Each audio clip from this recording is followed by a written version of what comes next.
Yes. Welcome to another great episode of the Ashish and Friends podcast. As always, I'm your host, Ashish, and you can catch me on Instagram and on Twitter at Ashish Airy. And of course, I'm joined by my longtime friends and co-hosts. We've got Shahan at Shahan Jayaraja. We've got Dev at Superlaser. And of course, we've got Ryan in the house. So the NBA season is quickly approaching. It starts December 22nd, and we're all ecstatic here. We're big NBA nerds, and we love that stuff. So we're going to just talk about our predictions out here. First off, I just want to talk to you guys. What team or player are you really interested to watch this upcoming season? Shahan, let's start with you. Oh no, don't start with me. Come on, somebody else go first. All right, I got this. So like the player I think I'm most excited to figure out what is happening with is James Harden. Like I don't know what's happening. I don't know if he's going to get traded, if he's not going to get traded. But like you're talking about a top 7 player at worst, right? So this is a player who where he is and where he's playing completely changes the balance of the NBA, right? So if he's on the Rockets, I still expect the Rockets to be a playoff team. If he's not on the Rockets, then obviously they won't be, right? So it's so interesting. He's the player that I don't know what he's doing. I don't know what's happening with him, but he's that last big offseason domino that we're still waiting to figure out what's happening with. I totally feel that. There's a big question mark going into the season, right? Like he could totally change up the landscape and make, a contender into a finals contender right there instantly. Yeah. And all right, well, Ryan, what team or player are you looking forward to? I'm actually interested to see what the Phoenix Suns do. I think they're going to dominate this year. I think where they left off in the bubble and they added CP3 and Jay Crowder, I think they're definitely going to be in contention. I want to see how that team forms and how CP3 affects Devin Booker. I feel that, man. You bring in Chris Paul, you got in Jay Crowder, like a new total lineup. I think you got really exciting players there. It'll be interesting to see what they do. Sean, I'm going to take it right here. I'll throw it back to you. So right here, I'm interested to see what the Brooklyn Nets do. All right, you bring in a whole new coaching staff. I love Steve Nash. I love Amari Stoudemire. I mean, I wish success on them, right? I really hope they do well. But they also have Kyrie on the team, so I'm like, if this team sucks, I mean, let's blame Kyrie. But I just, we're excited. We get to see KD again, what he can bring, and one of the best players that we've ever seen. So I'm just excited to see how that gels and works out. But and to add on, right? Like how many teams have a coach of the year assistant coach? I mean, so like that might be the most like on paper stacked coaching staff in the league, right? Like that coaching. That's like that's totally true. I was like, if the Nets don't do well with Kyrie and KD, Nash, Amari, take off your suits, get in there. Let's bring in the Suns. But Shahan, who are you looking forward to? Yeah, honestly, I didn't want to go first because, I'm excited about so many things. I didn't want to, I wanted to see what everybody took first because, so I'd have some narrowed down. So Phoenix was one of the teams that I was thinking about. But the other one that I'm definitely thinking about a lot is I am very curious to see what Miami does from here because, last year they have this crazy run to the finals. They give the Lakers a little bit of a show, but this was not a team that throughout all of last season was an elite team, right? Like for most of the season, they were a pretty average playoff team. So I'm kind of curious to see, was this them taking a step? Was this them just going on a run? I don't really know, honestly. Well, I mean, you say that, but from what I remember, they were the 3 seed the entire year up until they tanked at the end, right? When they got the Iggy trade, their team kind of fell apart right before the end of the season. So they were pretty consistently. I mean, the 3 seed in the East is a 6 seed in the West. So the thing is, right, there were 2 teams that were head and shoulders above everybody else in the East, and that was Toronto. And I mean, I will say, they definitely were in that next group, which I mean, I think that Boston, Philly, and Miami, I think that group, even heading into the playoffs, was competitive with anybody outside of the LA teams in the West, but I kind of viewed them very much at the bottom of that group. I didn't think that they. I did too. I didn't think that they could beat. I didn't think that they could beat Boston. Obviously, I think that I was curious to see how Toronto played in the playoffs, as people remember from last year. But again, is this going to be a thing where they're going to be week in and week out competing with Milwaukee, or is this going to be something where they're kind of lucky that they didn't get Milwaukee? I'm kind of curious to see if they take that step. It'll be interesting to me because they lost Jay Crowder and they have a lot of young talent, including the ones that they drafted. So I think part of the question, the answer to this question is going to be how do they develop that young talent, and how does that young talent take the step forward? Yeah, that's totally true. And with Miami Heat, I just loved them last season, right? They're one of the teams I bet on a lot because they ended up doing a lot good, right? They're 8-1 in overtime. I think that's a fantastic number right there. But you're right, they lost a piece. Let's see if they can repeat it and where they land up. So let's talk about some of the playoff contending teams. Obviously, the playoffs are gonna, expand to 10 teams, right? Playing in for those 8 spots. The West, I think we know kind of who we think is going to make the playoffs. Let's talk about some of those teams so we don't have to talk about them anymore. I think the Lakers, pretty easy pick to make the playoffs. I don't think anyone's going on a ledge there. Who else do you guys think are locks for the playoffs? Yeah, so when I look at the West, I think that, and maybe you can jump in and correct me if you disagree, but to me, I look at locks. I look at the Lakers are a lock, the Mavs are a lock, the Nuggets are a lock, the Clippers are a lock, and then I start to get a little dicey, but I would also consider the Jazz a lock for the playoffs. Yeah, I think So they're when a lock. so when I look at those 5 for sure, I think are locks for the playoffs, and then we can kind of talk about where to go from there. I think the Trailblazers are a lock. What they did in the offseason and what they're continuing, I think they're a lock. I mean, you all say Dame Lillard is one of the best players in the league. So you got Dame Lillard, you got CJ McCollum, you got Nurkic healthy, you added Covington. I think you added Enes Kanter, if I'm not mistaken. Yeah. And you got Ronnie Hood coming back. I think that team's a lock. Yeah, And you got Melo too. So for me personally, when I'm picking, I would probably put the Trailblazers 6th, the Suns 7th, and then I would have the Rockets 8th, assuming they keep James Harden. Obviously, that changes if they don't have James Harden, but that's kind of where I would put them just to start. Then you have like on that bubble the Warriors and the Pelicans, right? I think those are the 2 teams that you look at and you're like, okay, these could definitely get in here. Look, if Steph stays healthy the whole year, I expect the Warriors in the playoffs. Right? Yeah. It's just the way it is.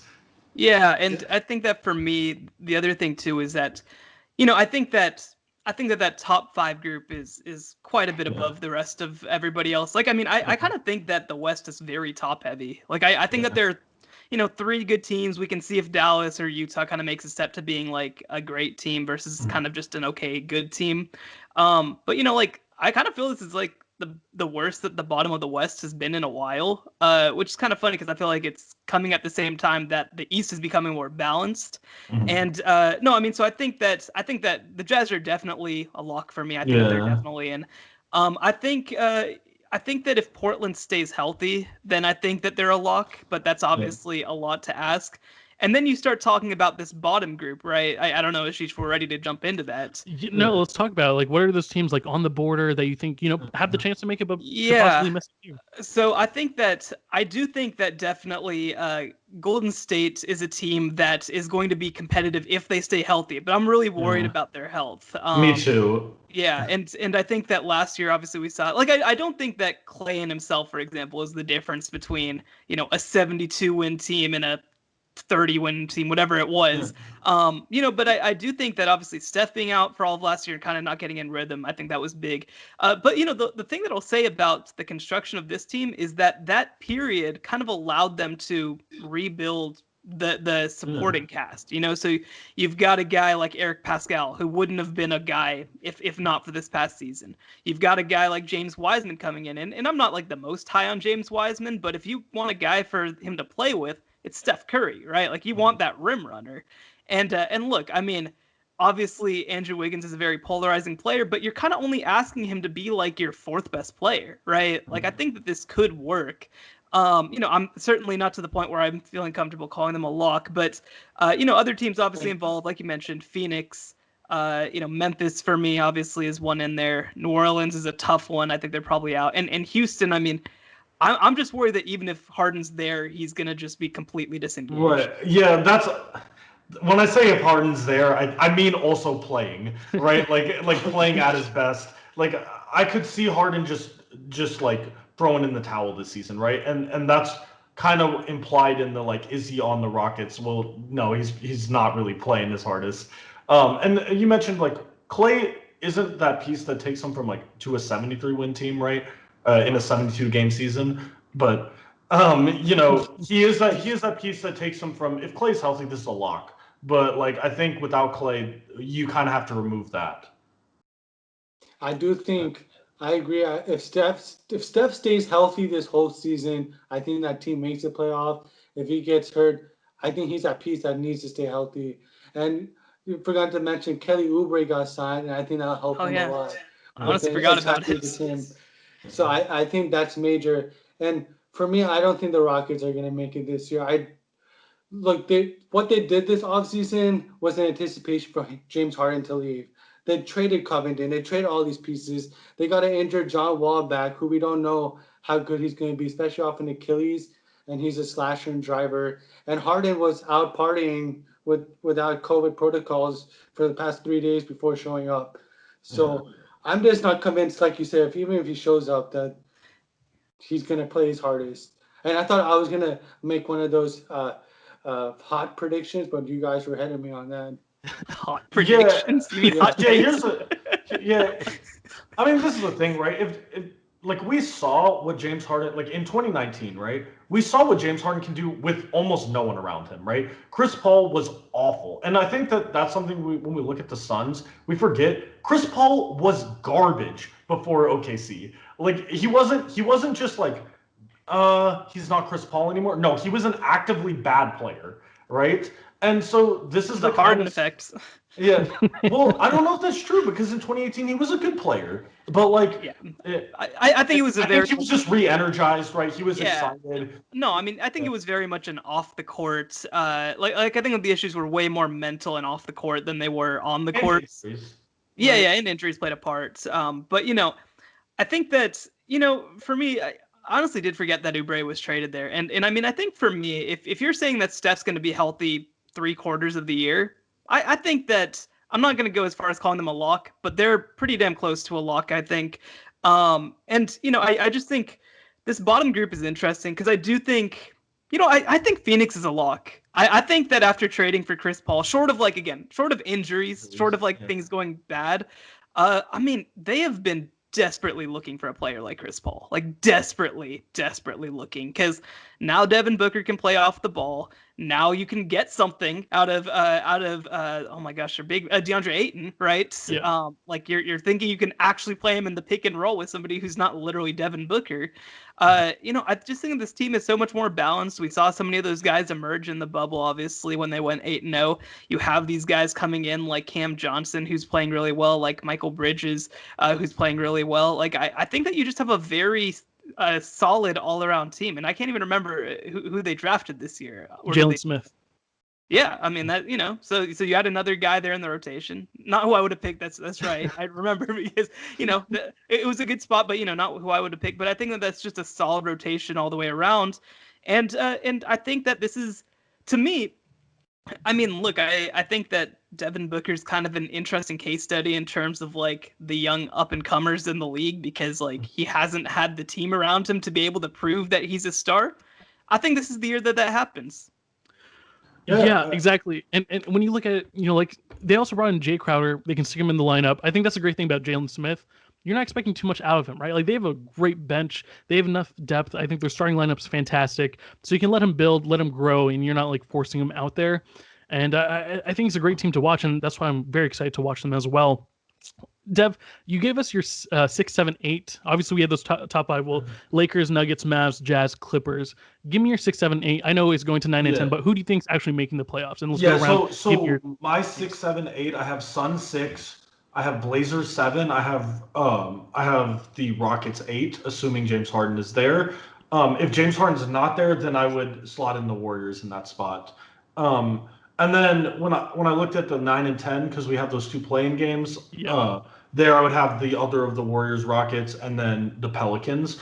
I do think that we didn't talk about them much, but like the Pelicans are a really interesting team. I know that they are one of those teams you look at and you're like, they're a year away. I think they will be better, 2 years from now, 3 years from now. But they're a team that can, like, ideally, if Zion can be what we saw of him before the bubble for the whole year and be healthy. They said he's not on minutes restrictions. Mm-hmm. Like that is a team that can make the playoffs. So when you say like the West is top heavy. It's really top heavy, and then it's really middle heavy, and that's kind of where the East falls out. I think the middle of the East starts to, or yeah, like the 6 through 10 of the East starts to kind of fall apart. Whereas like you still have that like, okay, when I look at the West, there's 10 teams I can see all 10 of them having a shot at the playoffs, right?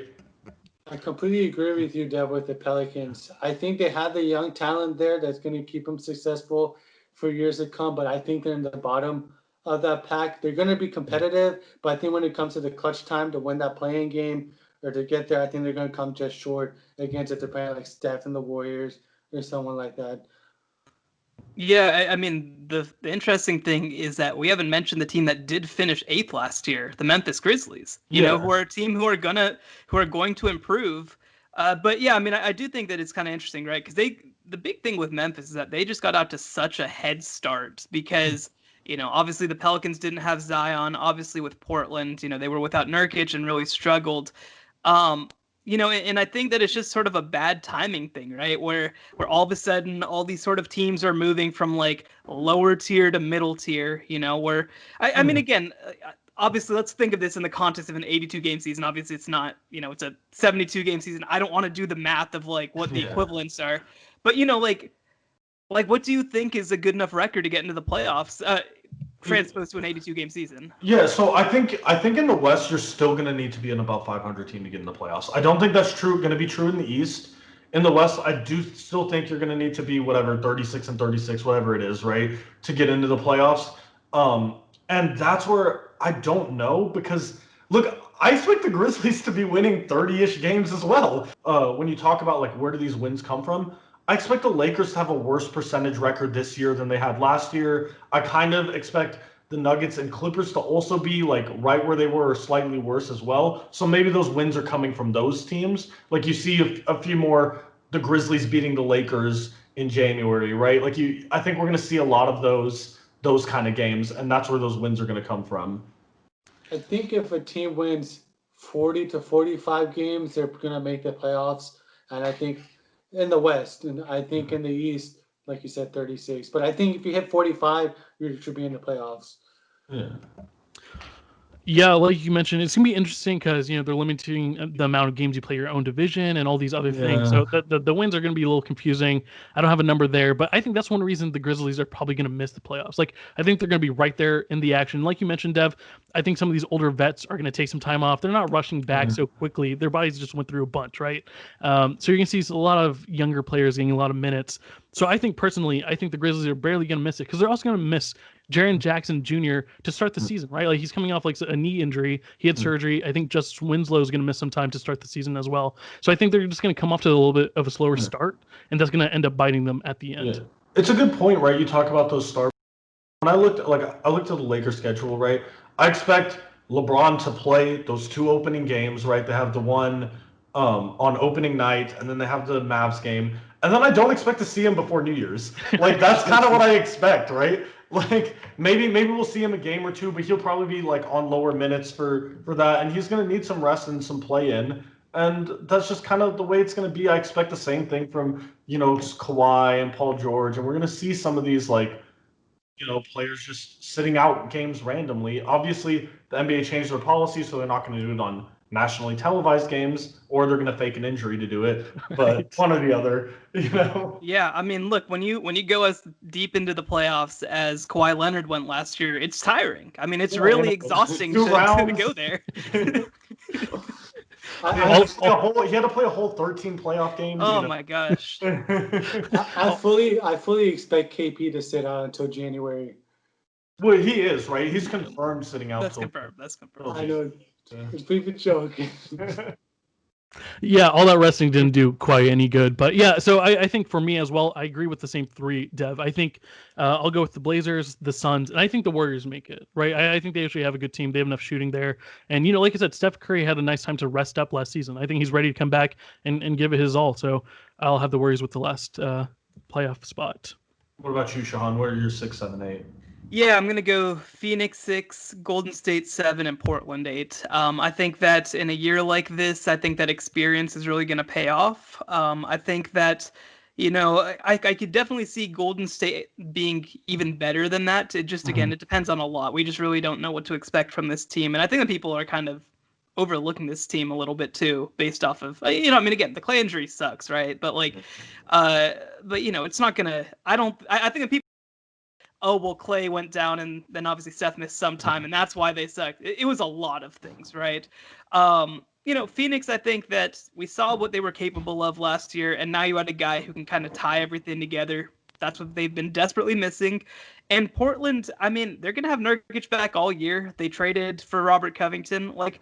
I don't know. I just don't see a way that these other couple of teams, I just don't see the path. Houston's obviously the one that if Harden's really engaged, they can make an 8 seed.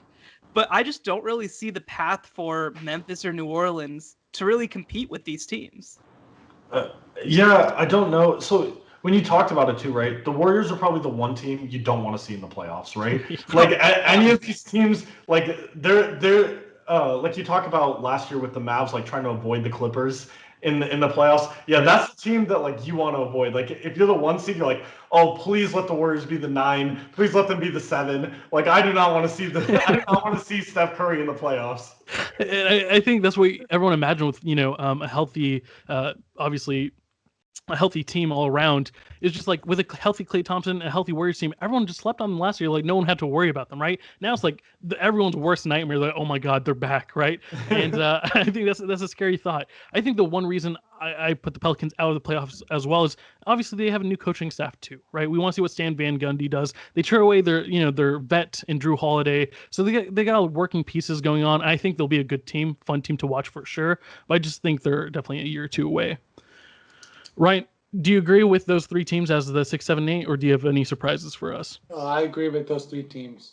And I agree that Pelicans are just going to be right outside, and the Grizzlies, those younger teams. Yeah. Great. Well, let's go over to the more fun conference, clearly. The Eastern Conference, I feel obviously the Bucks, hopefully they do way better than they did in the playoffs. That was surprising to everyone. But I think they're locked to make the playoffs. You guys want to mention? Yeah, I can go through the locks again. Okay, yeah. So I have 6 locks in the East written down. So that's the Bucks, Raptors, 76ers, Heat, Celtics, and Nets. So those 6 teams are all locks to me, and then it's really about that 7, 8, 9, 10 seed. Where do we go? So I can kind of start right off the bat the teams that I think are going to be competing for that. I don't really see a Russell Westbrook team missing the playoffs if he's anything like 2017 Westbrook, if he's anything close to that.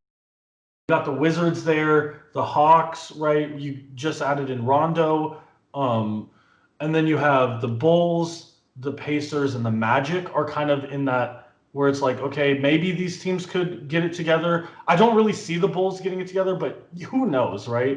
You never know. Yeah, so I see 5 teams as not being in the playoff hunt, right? I see Cleveland's not making it. Pistons, Knicks, Bulls, and Hornets, right? And I do think that the Bulls. So I have the Bulls in that, but Right. And I could definitely see the Bulls pushing for the 10, right? Yeah. But I don't see them being a legit playoff team. Although at the same time, this is the discussion all of us Bulls fans have been having is, well, we don't really know how good the players we have are because we had the worst coach in the NBA for multiple years. So, maybe our players are awesome. Who knows? But yeah, and we get into it, right? Kobe White is an outside pick for most improved. Right, you have some of these Bulls players. Maybe they could all win most improved when they get an actual coach, right? Get a little bit of optimism in there. Yeah. So and I think that there's pieces, but yeah, I think that for me, the team that I'm gonna say that I'm highest on relative to everybody else, I think Atlanta is a virtual lock. I think that.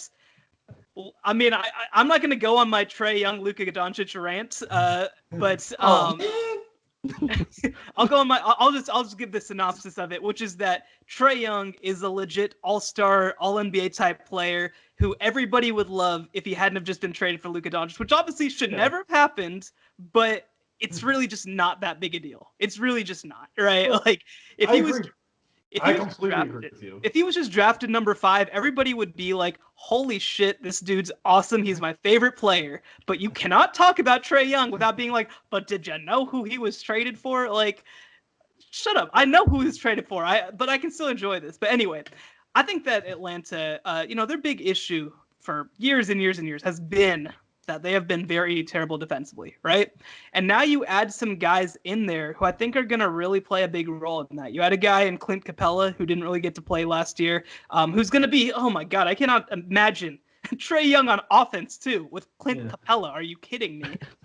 You add Bogdan Bogdanovic, obviously who's an offensive player. You had Rajon Rondo. You had Chris Dunn, who's a great point guard defender. I think they could play Trae and Chris Dunn together a whole lot. You bring back John Collins. When John Collins was in the lineup, he's a bad defender, but the team is just a lot better when he's in the lineup. They added a wing. I know I can't remember. Danilo Gallinari. Yeah, Danilo Gallinari. I think he's probably going to play the 4, but I think that they just have a really solid team. Like they went from being one of the shallowest teams in the NBA to one of the deepest teams, not in the NBA, but like a really deep team overnight. You add guys like Cam Reddish and DeAndre Hunter, who had pretty good ends to their first seasons. I mean, they've got a ton of guys, and I just look at that team. I mean, like Trae was a 30-10 guy last year, and everybody ignored him. Now I think that they're going to have a whole lot of stuff around him, and I think that he'll finally get some of his due. Yeah, I don't expect him to be a 30-10 guy, right? I expect him to take some points off and continue to be more efficient, be a better player. But like there was an analysis I saw on YouTube, and they were like, yeah, Trae Young's a top 10 offensive player in the league. Like that's just the reality of what he is right now. Yeah. And he might be one of the worst guard defenders in the league, but like it's a guard defender. It's not that big a deal. That point guard defender. Oh heaven! I mean, come on. Everybody talks about like Steph getting hunted, but it's really just not that big a deal. And I mean, Steph's also not that bad a defender, but like Doncic isn't that good a defender. Like most point guards are not good defenders, and that's okay. It doesn't really matter because you have to build a team defense around him. Now, Trae could be more engaged on that side, I think, than he is, but like now maybe if he's having to only average 27 and 10, maybe he can be more engaged on that side of the ball. Or maybe he can play some off ball with Rondo in the lineup, right? Which will allow him to be more engaged defensively, that right? That will happen. Yeah, no, for sure. And I just love what he did, right? You're just trying to surround your star player for the future, with as many pieces as you can, and I think they did a fantastic job. I, too, had them as a lock for the playoffs because, like I said, I think Trae's just too talented, and now you surround him with some really good pieces. I'm interested to see what their future is of this team because they do have, like, 4 bigs, right? They have Capella, they have Okongwu that they drafted, they have Collins, they have Gallinari. I mean, you have a lot of assets, too, that you could flip later on down the road for another like star to pair up with Trae Young. But I think this is a fantastic team. I'm excited to see what they do. So, okay, we've got our 7 teams. I think Ryan agrees that the Hawks are a really good team. Who's making this 8th seed, right? I agree. I think, obviously the Wizards are in contention. You've got Bradley Beal there. You got like a nice young rotation, and you brought in Westbrook. I also think the Pacers coming back with Sabonis healthy. You also, something I mentioned is they just have a bunch of number 2s on their team, right? Like they have 2s and 3s. They have Miles Turner. They have Oladipo. They have, TJ Warren, a lot of good players, but I think they just need to trade for that number 1. But who do you have at this 8th seed to make the playoffs for the East? For me, I think it's the Pacers. Even though they didn't change anything or really was too much action in the offseason, I still think relative in the East, they still have the most complete team at the number 8. Like I just feel like I can't put anybody else ahead of them at this point. Although, even though I don't think the Pistons will make it, I think they have a lot of different players with different skill sets that they can maybe do something with if they have the right coach. But right now, this seems like a patchwork of players. I mean, I will say, I feel like the Pistons have a lot of players who are exactly the same player, and just a whole bunch of big men. Yeah, you can play 5 centers. The Pistons were the only team last year that saw what the 76ers did and were like, yeah, let's do that. I don't know what they're doing, to be honest. I will say, I wanted the Bulls to draft Killian Hayes. He's going to be such a good fit in as point guard on that team, but not now, not right this second. He's a guy who's down the road. I also have Indiana as the team. I think that I actually think that the battle for this 8 spot is going to be pretty competitive. Obviously, it'll be nice that you get the play-in game, in order to try and usurp that. But, for me, like the Pacers went all the way up to a 5 seed despite not having Oladipo in the lineup last year, right? Like Yeah. they were a very solid team. You get Sabonis back, who's another guy who got hurt late in the year. You have Miles Turner. I mean, I think that's one of the better front courts in the league that nobody talks about is that Sabonis Miles Turner front court. And yeah, you have a guy like TJ Warren who obviously went crazy in the bubble too. You just have a lot of guys, and I think that with Washington, right? Like nobody. Am I forgetting someone? Malcolm Brogdon, right? We were forgetting that he's Malcolm on the team, right? Like, Yeah. I just forgot to No. mention that name too. So go ahead. You Yeah, forgot to thingamajig, Oladipo. I said Oh, when you did? Oladipo was unhealthy and I now missed he's that. back. Yeah, I said Where's that. the thingamajig in my Hey, heart? Anyway, now obviously Washington has really in this whole race for the 8 seed. They have the 2 best players probably in the entire group, right? Yeah. And I think that Beal and Westbrook are going to work really well together. The issue is just with who, right? Like it's like okay, Hachimura is a good player. They still have Thomas Bryant, right, who's a good player. They got a bunch of dudes, but like I don't know, man. Probably half that roster is not going to be in the NBA in 3 years, right? And so like, Berton's really good player. He's going to have some staying power, but it gets really dire really quick when you go down that roster, and I just don't see them being able to, especially in a short season. Which, by the way, one thing I think that we do have to take into account is that guys are going to miss games with COVID, right? Like that's going to happen. So some of these teams that are deep, I think that they're going to have a real advantage over the ones who are very top heavy. Yeah, so when I think about this 8 seed, I actually agree. I think the Pacers are going to get the 8 seed. I, however, expect the Wizards to beat them in the play-in games. Sure. Now, that is so that's why I'm going to say that the Wizards have the 8 seed in my mind, because I expect them to beat the Pacers in the play-in games because of the factor you talked about, right? They're so not deep. When COVID hits the team, right, they're going to just lose all of those games. Whereas I expect the Pacers to maybe go like, I don't know, maybe 2-4 or something in the games when COVID hits the locker room or whatever. But what I look at is, like you mentioned earlier, the James Harden effect. We have already seen what a player getting kicked out of James Harden has done for them last year with Chris Paul. Maybe we'll see the same thing happen with Russell Westbrook. Now I really can't wait to see Clint Capella on the Hawks. Oh, that'll be fun to watch, and I totally agree. I'm changing my pick to the Wizards now because Steph chose it. Because last time he said the Heat are gonna win this game because they have the best player. Well, guess what? The Wizards will win because they have the best 2 players in that matchup.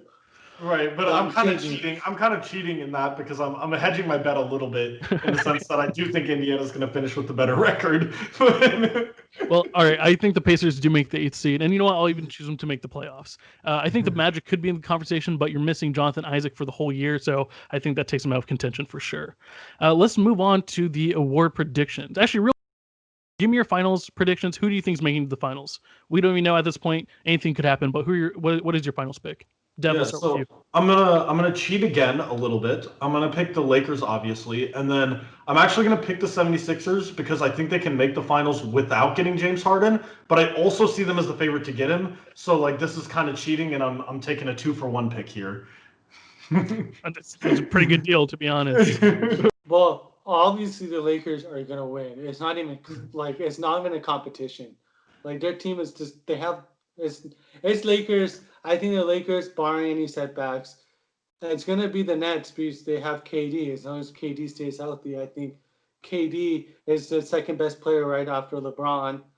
And as long as his arms move up and down and can shoot 3-pointers, he doesn't need his Achilles to be that good. He doesn't need his legs; his arms work good enough. No, but seriously, like that team is pretty deep. You got Joe Harris, you got DeAndre, you got Jared Allen, you got Dinwiddie, you got LeVert. I mean, you still got all the players you got last year, and now you got KD and Kyrie, both healthy.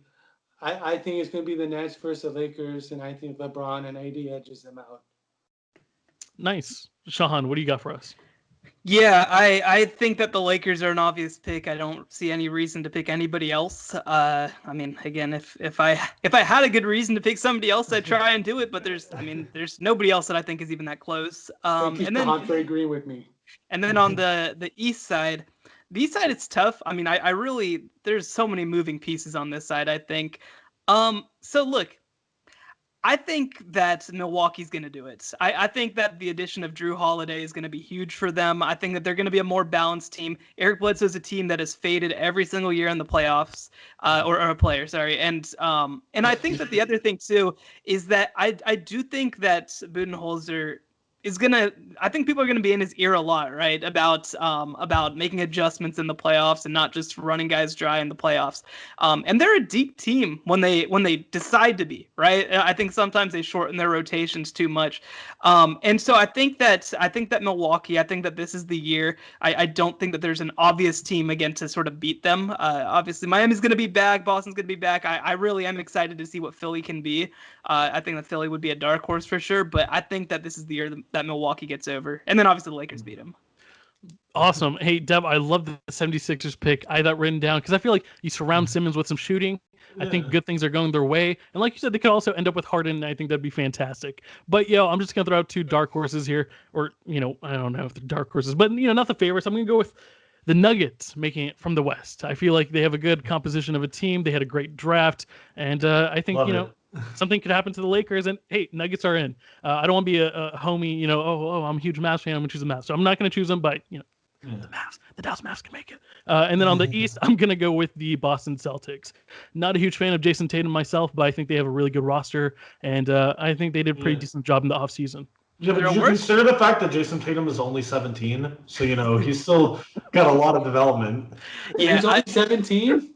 So, I mean, the thing with the Celtics is that, obviously, I mean, Tatum's going to get a little better and Brown's going to get a little better. I don't know if they have a leap left, if either of them have a leap left. And the question for me is, okay, now you don't have Hayward. Are they worse than last year, right? Like, are they – I mean, they are, right? Like, I don't know what they've done to necessarily get a whole lot better off of that, right? And so – that's sort of my question with Boston is, have they now stagnated? Yeah, well, I don't know. They did get Tristan Thompson. Maybe he'll bring in something for them. So like a big problem they had last year was the fact that Tice was their center, right? Like Tristan Thompson's a major upgrade in that. I was told by every Boston fan that Tice was the most underrated player in the league until he got his ass beat by Joel Embiid, and then they were like, well. Anyway. Well, Joel does kick a lot of people, so all right. Well, yeah. Good names there. But yeah, I really like the 76ers. But let's see what happens. So Nuggets, Celtics, let's effing do it. And right now we're just going to end this episode by talking about award predictions. We're going to start off with Rookie of the Year. Who do you guys have winning Rookie of the Year? Ryan, let's start with you. I'm going to go with the dark horse. I'm going with James Wiseman. Let's go. The number 2 pick. That's not a dark horse. James Wiseman with Steph Curry. Steph Curry's going to feed him. It's going to be great defensively. He's going to develop under the wing. He has Kevin Looney there. Kevin Looney's still there, right? Yeah, I think he's still there to help mentor him a little bit. Tag team, it's going to be great. He's going to be wise man, and he's going to win. So it's funny because Shahan mentioned it earlier, what Steph can do with the rim running big man. It's not Steph that I'm worried about that I want with my rim running big man. It's actually Draymond Green. What can Draymond Green do with the rim running big man? And I think the answer is a lot. Yeah. So I do like that pick. But who do you have winning? So for me, I'm just gonna take LaMelo. I think that you're gonna look at he's on a bad team. He's gonna get a lot of shots. I know he's got a lot of development, so I don't expect him to be everything that he's going to be. But who knows? Maybe he'll get some flashy passes. He'll have that ball narrative, right? That's going to help him. So I think, the media is going to hype him up more than he is. So it's probably going to help him win this award. I can totally see that happening. I'm factoring in everything. I'm like Vegas. I got to bring in all the factors. The same factors that made. Did you guys see the ESPN list today? By the way, that ranked Lonzo Ball as the 54th best player in the NBA.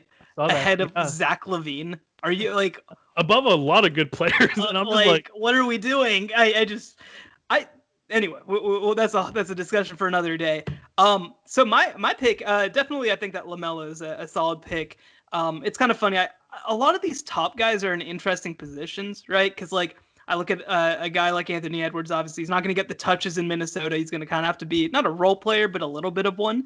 You look at Patrick Williams in Chicago, who I've warmed up to the pick, but he's not going to be a guy who's going to be like their centerpiece quite as yet, right? Yeah. And so for me, I'm actually going to go down to, I believe it was the number 8 pick, and I'm going to take Obi Toppin, who's going to be with the New York Knicks. And here's the reason why. Okay, I think that people have really overthought Obi Toppin, right? Like I think that he has some real deficiencies, especially on the defensive end of the court, but like I feel like we've overlooked, or not we, but like NBA draft people kind of just overlooked that he was, one, the best player in college basketball last year, but also is arguably the most complete scorer in this entire draft, right? Like he is super athletic. He has range going out to the 3-point line. He's going to be fantastic in the pick and roll. Obviously, one of the issues is going to be with the Knicks, who's going to run the pick and roll. But if they can find a guy who can do it, he's going to be big for them. Like the comparison that he gets compared to the most is actually Amari Stoudemire, except with 3-point range.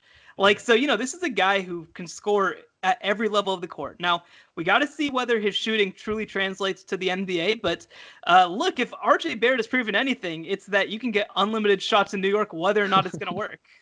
That's the negative to your pick, right? Is Obi Toppin going to see the ball if RJ Barrett is just chucking, right? Like a lot of rebounds. Yeah, I mean, listen, his rebound numbers. It's just to pad the rebound stats for rookie of the year. It's gonna be insane. He's gonna learn to be Dennis Rodman, like with the ball like clinking off the rim at different angles and all that stuff.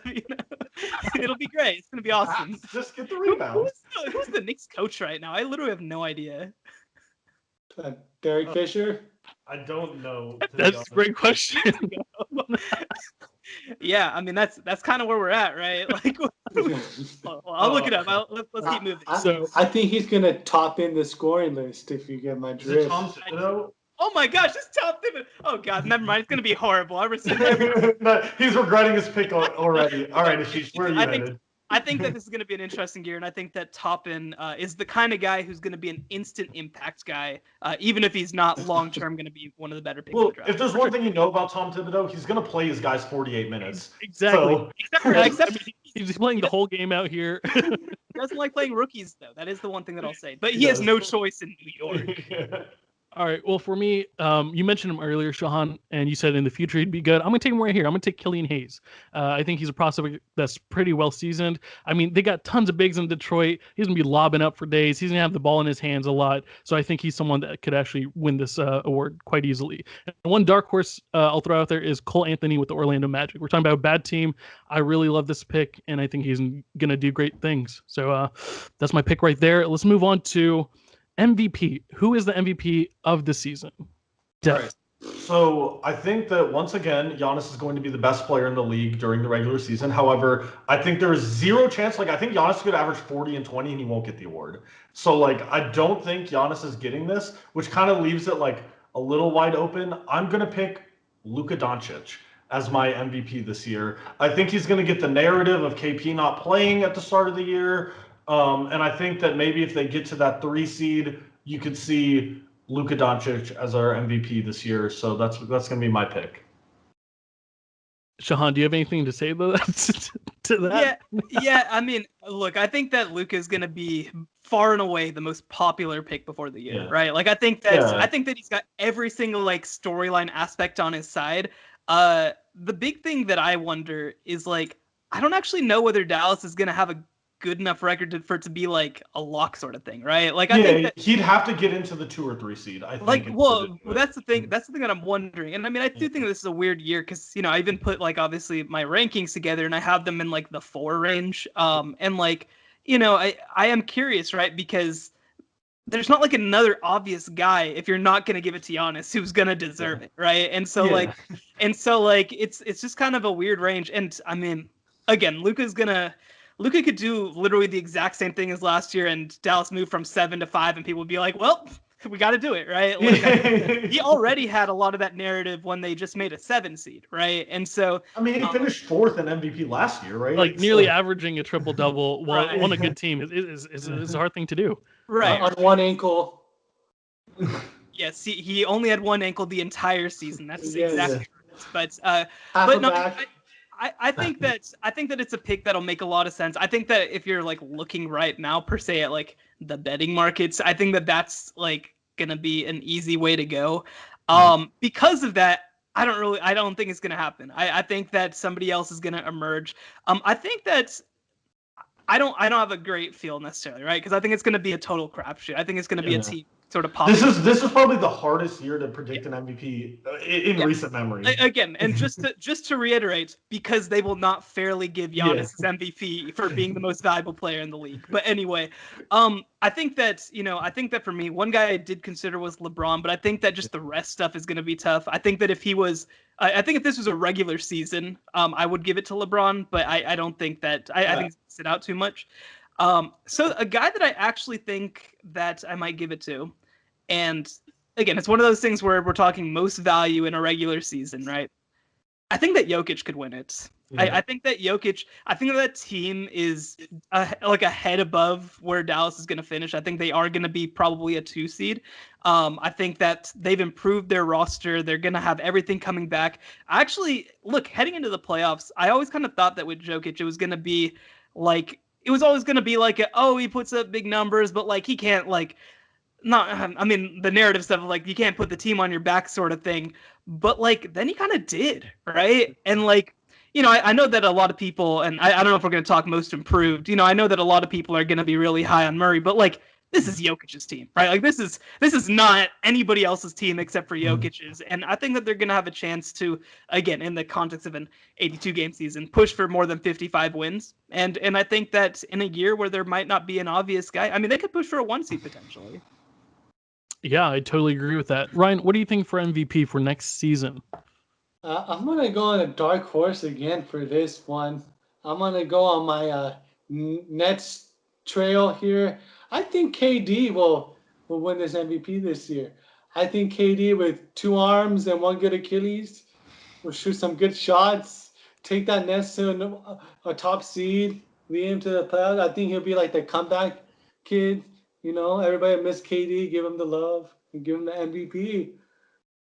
All right. Keep doing it, KD. That's what it stands for. Keep doing those MVPs. KD. So, like, I don't necessarily hate the pick. I just don't really see how the Nets are, like, so when I look at the Nets, I see this as, like, a playoff team more than I see them as a regular season team. So I just don't know how they're going to get into that 1, 2, 3 seed where you kind of need to be to get the MVP. Yeah. And then also just having Kyrie is going to take away from his narrative, right? Well, I think that the thing from a narrative perspective is that when Kyrie was in the lineup last year, they weren't very good, right? So like if it's the same thing and they are a 3 seed, right, or a 2 seed, I think that that's fine. The bigger thing that I want to know is at what point is Kyrie gonna go out for the season or miss a lot of time, because that's gonna be the moment when all of a sudden the Nets are gonna suddenly figure things out. And so if he misses a lot of time, I think that KD has a great chance. But no, I mean it is definitely in all seriousness, I do think it's gonna be very interesting to see where KD is at when he comes back. I mean, he just hasn't played in so long, right? That's gonna be my real thing, is that I think he'll probably get off to a slow start and then have a fast finish. But again, I mean, I think that we do have to unfortunately address the fact that like an Achilles is the worst injury you can have as a basketball player, right? Like we can come back from ACLs now just fine. Broken bones are nothing, right? Like Achilles are the one thing, especially once you cross 30, that you just don't know if they're ever going to be the same. And I do think that KD is one so talented that he could work his way around it. And also, I mean, I trust that he's going to work his ass off to get back. But, there's just no guarantees. He's also come back from the only injury that you're never supposed to have as a 7-footer, which is the Jones fracture, right? That's true. So he's already done it once, so maybe he can do it again. But man, what the hell are they feeding them in OKC? Because Russ has all those injuries. He tears his meniscus in his back in like 12 days and is never hurt again. And then KD has a Jones fracture and Achilles, and if he comes back, and then Harden just never works out and is like the best player in the league. That's a good question. We need to launch an investigation into that. All right, I think for MVP for me is very confusing because we talked about the Lakers coming off a championship, resting those vets. I think they're going to take a little slow to start. Harden is a huge question mark. We don't know if he's going to be the 100%, if he's going to be what he is. Although I choose him. You guys took some really good names, so I'm just going to go with Giannis. Nothing special here. I think they're going to go off from the start. He has something to prove. They messed up in the playoffs last year, and I think he's just going to go all out to start the season. And I think that's an easy way to win the MVP is just putting 110% from the start. So I'll just go with Giannis here. All right, guys, that was great stuff. We'll see who wins MVP, but right here, last award. Who is the most improved player going into the next season? You've got 30 seconds to make your best case. Ryan, let's start with you. I think the most improved player is going to be Dorian Finney-Smith. I think with the assets around him. No, hear me out. I refuse. I know this is going to be with all the assets around him. He doesn't have to be the defensive juggernaut that he does. He can focus on his offensive game. His 3-point shot. Josh Richardson will help him. Wandu from the will help him. Magic will help him.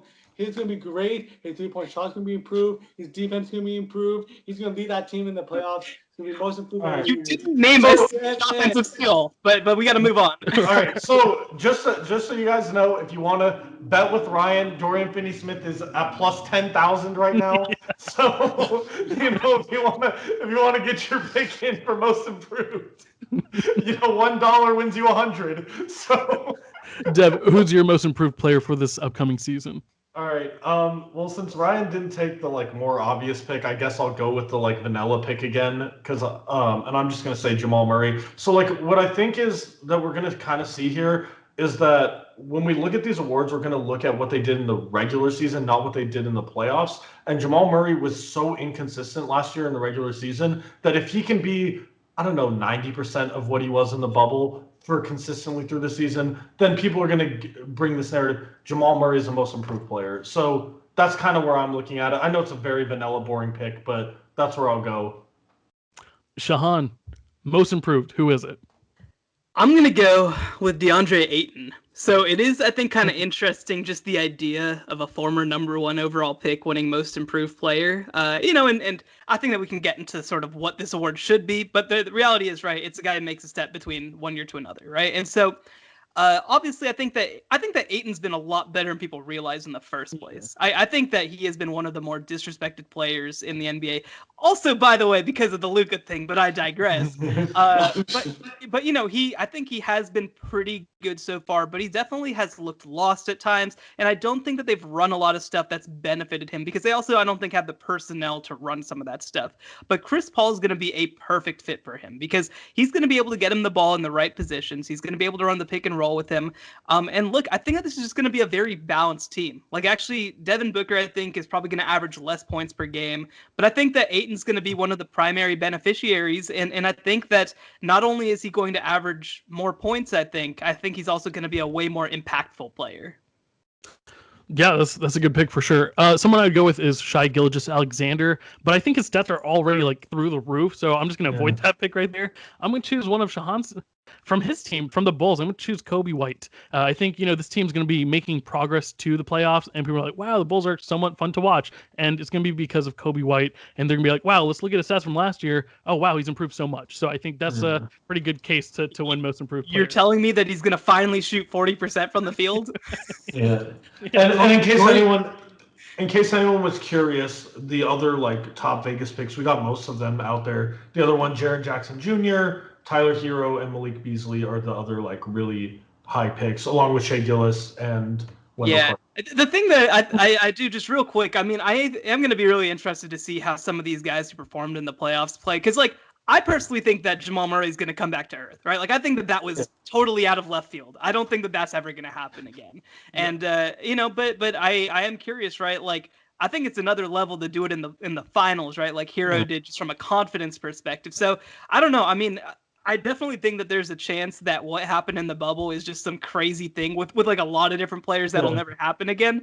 But hey, I mean, Well, I like Jamal Murray. I hope I'm wrong. So the thing with Jamal Murray, the reason that like I really do think he'll take that step is because what we saw in the bubble that worked was that he was shooting 45% from three on 7 threes a game, right? Like if he can shoot 40% on 6, like that's enough to be like that next step, right? And that's where I'm like, okay, if he can just shoot, like we're just asking him to shoot, right? This isn't like I'm not asking him to be the driver he was in the bubble. I'm asking him to just shoot like he did. Right. I don't think he's a stretch, but I don't think he's ever been consistent. I think we all need to think about what happened in the bubble. That's going to stay how it is. It's not going to be going into the season. I don't think Mitchell and Murray are going to be scoring 50 points every single game. I don't think the Suns are going to be undefeated and go 72-0. I mean, let's bring her down. Yeah, until we get to the playoff bubble next year, and then we can talk about the 16-0 Suns. What happens in the bubble stays in the bubble. That's exactly it. Man, we are so excited for the NBA season. I'm sure you are too. Let us know who your predictions are and who you're most looking forward to next season. But once again, thank you so much for tuning into the Ashish and Friends podcast. As always, we appreciate it so much. We're out, and until next time, see ya.